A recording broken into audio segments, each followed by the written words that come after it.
Ireland as well as being a broadcaster, but wow. I don't mean to like toot my own horn, but I think it's more interesting if I do tell you a little bit about my background.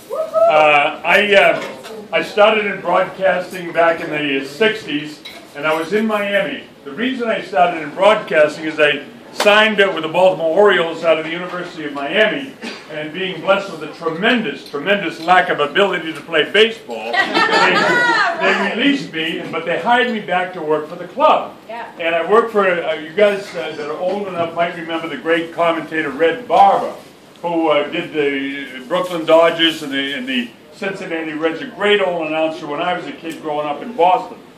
And Red was semi-retired in Florida, kind of took me under his wing. And I had been buying my airtime to get on the air, and when Red met me through the Orioles, he hired me to be kind of his gopher. That was in 1966. Because I was in Miami with Muhammad Ali and the Dundee brothers and whatnot, the station asked me to broadcast fights. I didn't know how to broadcast fights. So Red said, like, well, Vince Scully, who was his other protege, who was with the Los Angeles Dodgers, 85 years old and going strong. We got to get him on Isogenics. He taught me preparation. Now, anybody that's in business, anybody with Isogenics, the key to life is preparation. If you prepare, I go before audiences of 1 billion people, and that goes back to 1974. In 74, when they did the Rumble in the Jungle, the Ali Foreman fight in Zaire, it was the first time, and this was a history of television, it was the first time that the 4 satellites, there were only 4 communication satellites at that time, and they were used simultaneously. Now there's hundreds of them. Anybody can buy satellite time now. But at that time there were only 4. We're in the deepest part of Africa, the jungles, and we went to 1 billion people live. Wow. One night I spoke to 1 billion people. Wow. Now I'm a natural ham because I'm Irish. But it's and for Boston. Yeah, and for Boston. And it's pretty heady stuff, and you don't think about it, because all I'm performing for is the guys in the truck and whatnot, but afterwards, man, 1 billion people. This is unbelievable. I'm right in the middle of it. I couldn't believe it. I mean, God, this is great. And of course, Ali upsets Foreman, and becomes a new heavyweight champion. But I had tremendous access to Ali by 74, because I started calling, my first world title fight was in 1968, when Ali was out because of the draft situation. So the Dundee brothers, Angel and Chris, brought me to Oakland, California, 1968, and I called Jimmy Ellis, Jerry Quarry, heavyweight championship of the world. Jimmy Ellis went on to win the title, which he led a loss to Joe Frazier, but I won't bore the ladies who probably don't care about boxing. But anyhow, that was my first world title fight in 1968. Since then, my last job was a couple of weeks before I had this health problem. I did my 945th world title fight in New Zealand. Wow. Nobody will ever touch that record. Not because it's mine, but because I started 45 years ago. I started calling championship fights almost immediately. There are more sanctioning bodies now, so there are therefore more championship fights. But I don't just do what Jim Lampley does on HBO or Al Bernstein at Showtime. I'm doing that same telecast they're doing, but I'm not doing the local telecast. Local telecast in the United States at HBO. I'm going to every country in the world that buys that given fight. The bigger the fight, Mayweather currently, the more audience. But I'm going to hundreds and hundreds of millions of people. They hope to get 1 million buys for pay-per-view. I'm going to 100 times the audience. Therefore, while most of you wouldn't know me from television in the United States, if you're a sports fan, a boxing fan especially, I guarantee that you've heard me on television, because my voice is the only voice on the Thriller in Manila, the Rumble in the Jungle, Tyson's upset by Buster Douglas in Tokyo. I did all of Ray Leonard's title fights. I did all of Larry Holmes' title fights. I did all of Tyson's fights. I've really been there and done it all. Plus, because of my telecast going overseas, to kind of juice up, and everybody knows me, I'm a major personality overseas. That's why my wife Annie is so interested in getting into the international aspect of this, because I'm very well known. I'm very aware of it. I puff up my chest and everything else, but I really don't give a shit. Right. I'm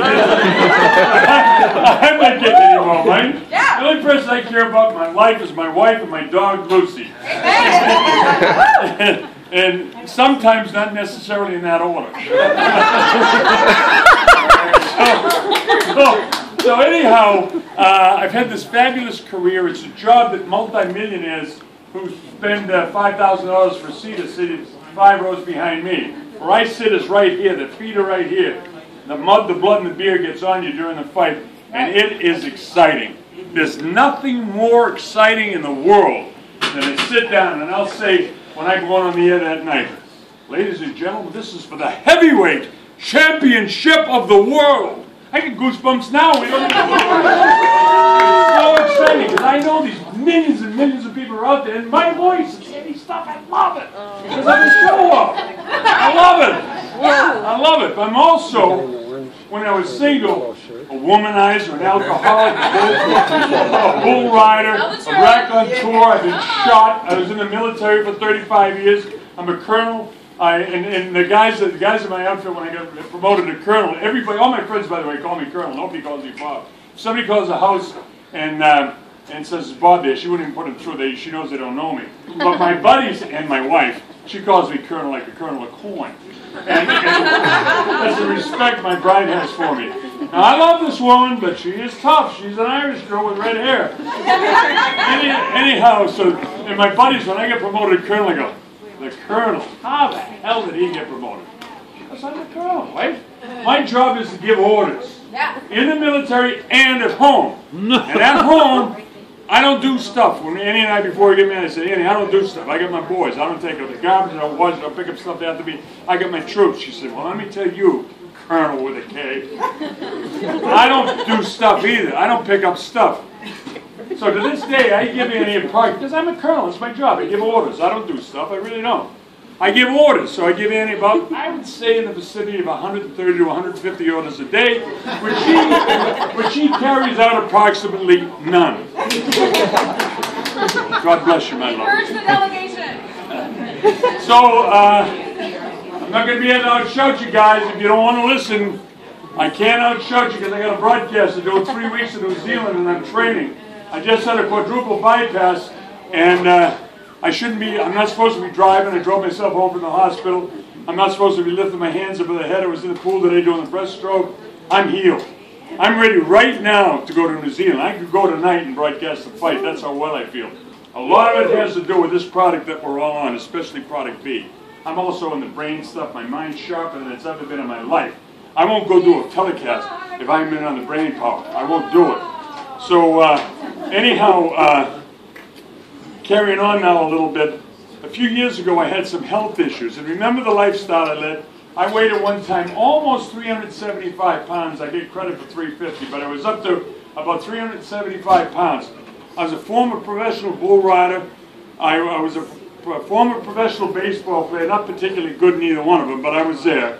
And but gradually at 37, when I stopped riding bulls, and my last bull I was going to say the last bull I rode was in Madison Square Garden, but I should say the last bull I didn't ride was in Madison Square Garden because I get bucked off in 2 seconds.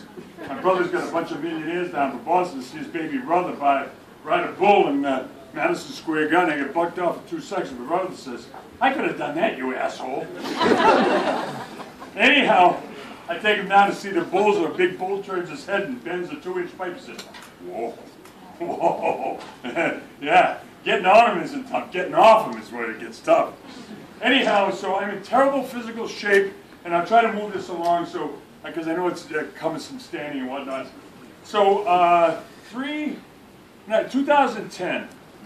By 2010, I've had 4 heart attacks. In total, I've had 6 heart attacks now. Chef, keep this in mind, my pal. I was heavier than you. I had 6 heart attacks, 12 angioplasties. I've had spinal cord surgery from injuries in riding bulls.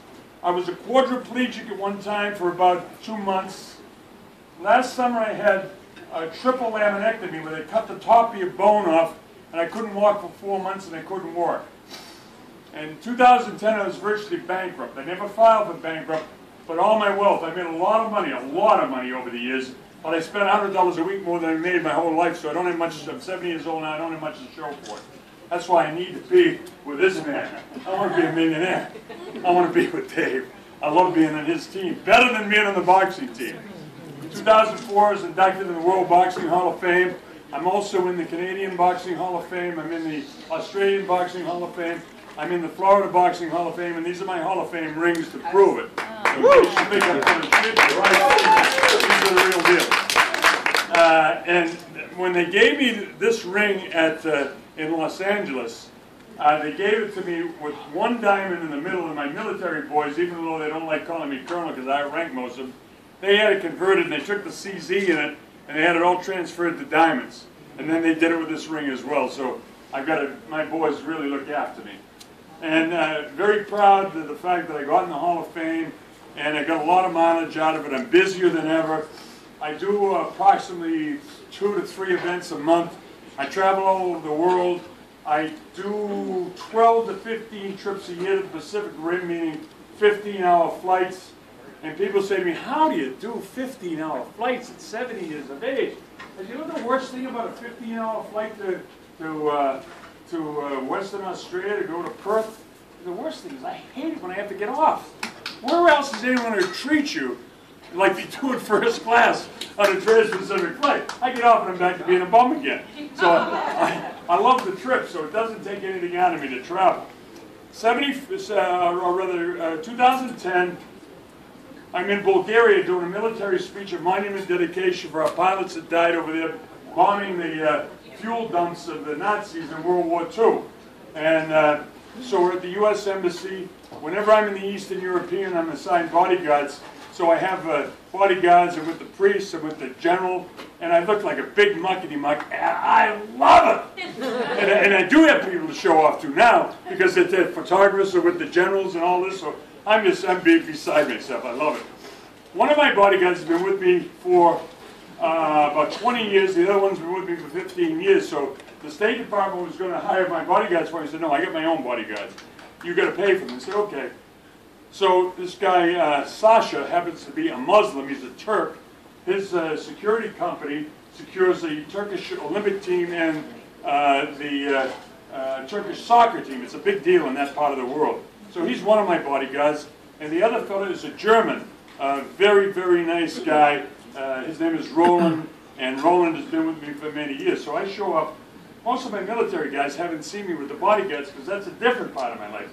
So I show up there for the military ceremony, and all these guys are wondering, what the hell's with Sheridan? Bodyguards? Motorcycle escort? What's this crap? And so they're all asking me. I said, wait, you got a PhD from Harvard? You figure it out. So Harvard. And so anyway, I'm just really having fun showing up. And then the military attaché, who's like the CIA guy in the embassy, at every embassy in the world, and I know them all. So the guy there, he says, Colonel, I don't know about the bodyguards with their weapons in the embassy. So let me talk to the Marine Corps colonel in charge. So there's a protocol when you go to an embassy. You pull up and you tell them that your bodyguard's around, and usually you check them at the window there, and they take their weapons and you go on in. The bodyguards stay with you, but they're not armed. In this case, the colonel from the Marine Corps, who was in charge of that military attaché office, said, Colonel, he says, I don't know really, I know a little bit about you, but if somebody thinks that you need bodyguards, you can keep them.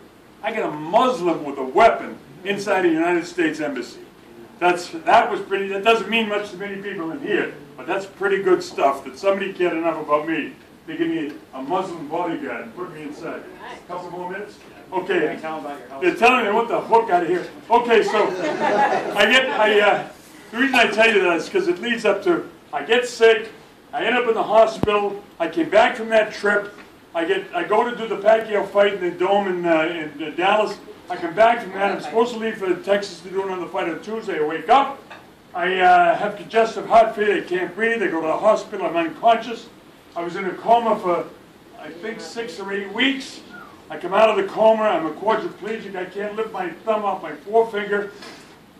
I'm in the hospital for 7 months. I get out of the hospital, and about that time, Annie's getting involved with Sharon and Dennis, and she decides to start me on isogenics. Well, to me, isogenics at that time is just another one of the 100 things that Annie sold from Amway to vacuum cleaners. So I wasn't that enthusiastic, but she's really the boss. Even if I'm the colonel, she's Secretary of State. So anyhow, I start the stuff, and all of a sudden, after about 3 weeks, I'm feeling good. And I said to Ann, I said, the first thing I notice, my skin is really soft. Feel my hands. I'm like a baby. This guy that deals with cattle. Feel my hands.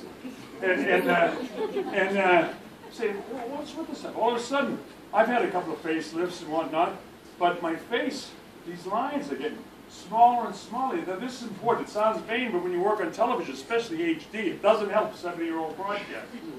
So all of a sudden, I haven't had a facelift in 5 or 6 years now since I've been on this stuff. I don't look like I'm 70. Anyhow, I go further and further. Now, the ejection fraction from your heart is the amount of blood that the left ventricle squirts out, and for a normal, healthy 25-year-old man who doesn't smoke or eat too much red beef, the ejection fraction should be 60. Mine was down to between 11 and 13, and heart transplant list is 10, and it doesn't come back. No way, not scientifically possible, according to the scientists that know such things. Within a year on isogenics Part B, my ejection fraction is back to 37, which you could live at my age. If I had an ejection fraction of 37, I can now live. I'm thrilled. I said, Ann, you can't believe this is at 37. Dr. Singh, he couldn't believe it. He started taking Product B. Now, another year later, this is right before I had the surgery 2 weeks ago. I'm going to be out of here, David, in a couple of minutes. I'm going to China. I was supposed to be in China last week doing a fight. So Dr. Singh wants me to have an echocardiogram and a stress test. I haven't had one for a year. And again, I've had, at this stage, 5 heart attacks and all these angioplasties and this big surgery and so on and so forth. I get the echocardiogram, it's up to 51. 51 is better than anybody my age. I don't think anybody in here, well, the young guys do, but anybody that's over 65 or 70, if there are any other people that are old in here, have an ejection fraction of over 50. And I definitely shouldn't have it. And again, scientifically impossible. It cannot happen. Because when you have congestive heart failure, that means your heart is a muscle, and it's like taking a rubber band and stretching it 10,000 times, and all of a sudden it's got no more elasticity. In layman's terms, that's what congestive heart failure is. My heart came back to 51.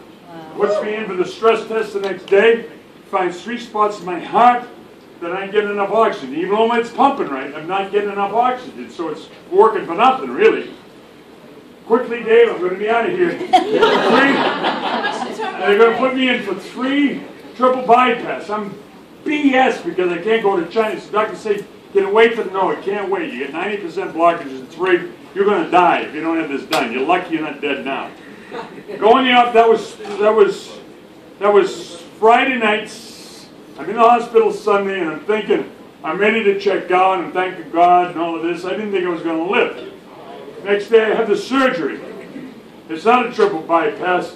One artery was so blocked 100% that the dye didn't even show up in the angiogram. I have a quadruple bypass, and they find a valve. They're going to replace my aortic valve with a cow valve. Now that thrilled me because I'm a cattleman and former bull rider, so I find myself going around going, and I want to lick Annie on the cheek, but you won't let me hear her. Anyhow, I get out of the hospital after this surgery. In fact, I was telling some people earlier that my doctor gets me VIP'd over at Sunrise Hospital. Who's in the big suite in the VIP area but Edie Gourmet? And so she's all done. She's going home tomorrow, so they move her out and put me in the VIP suite. So I'm pretty happy, even though I'm totally drugged up, that they threw out Edie Gourmet to take on me. And evidently, she was really annoyed, which, of course, makes me even happier. So, anyhow, the first day they get you up, I couldn't even sit up. I couldn't walk from here to that young lady right there. Second day, they're starting to wean me off the morphine. I could walk maybe from here to the wall right there where the doors are, but I have to stop 5 times on a walker. Right. Well, I'll tell you this, because again, time is constrained. Yesterday I walked a mile with no oxygen, and I haven't been out of surgery for 3 weeks until tomorrow. Wow. I'm going to show you people that can see my surgery. It might be gross to some people. They tell me that this is a 7-week healing. I'm going to show this to you. If you don't want to see it, look away. But this is my surgery. It's totally healed. It's totally healed. That's 7 weeks of healing. Now, I'm going to tell you, I am cheap. Oh, sorry. That's 3 weeks will be tomorrow. This is totally healed. I don't have any pain, even when I laugh, and that's a big problem for me because I love to laugh and I love to have fun. So it's a problem, and it was a problem because I refused to take any medication once I left the hospital. So I was in the pool today doing the breaststroke. My wife caught me talking to a large-breasted woman, which annoyed her no end. Anyhow, I feel like right now, and I am for the next 3 weeks. I leave for New Zealand 3 weeks from tomorrow, a 14-hour flight, a 24-hour trip with all the messing around getting there. I'm ready to go right now. I could go tonight, but I have a guy from a respiratory specialist coming every single day for the next 3 weeks. I have a trainer, a personal trainer to walk me to make sure I don't get too cocky or the Lord doesn't strike me down. And so I got him with me, and I have a nurse coming every day to just keep my wound healing. But I'm 100%. Now perhaps you noticed that I'm a little winded right now. Okay? I've been speaking for how long, Dave, that you want me on? Too long. Alright? I am a little winded, but don't forget, I just got out of surgery 3 weeks ago and I was able to do this speech and all that.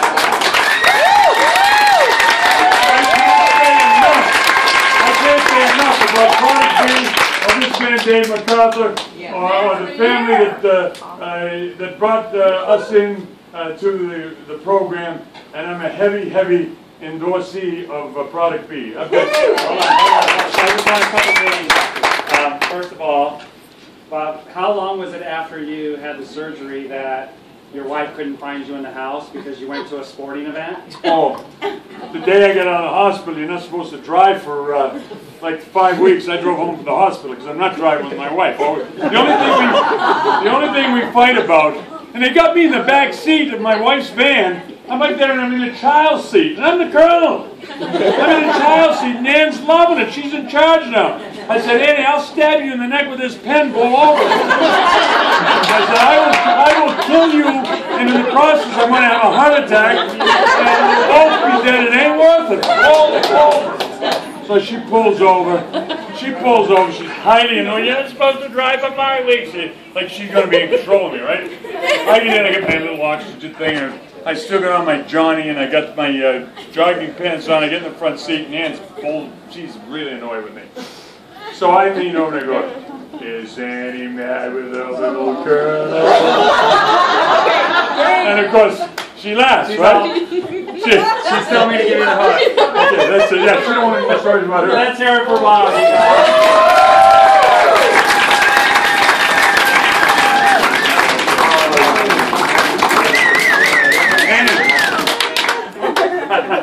He's driving.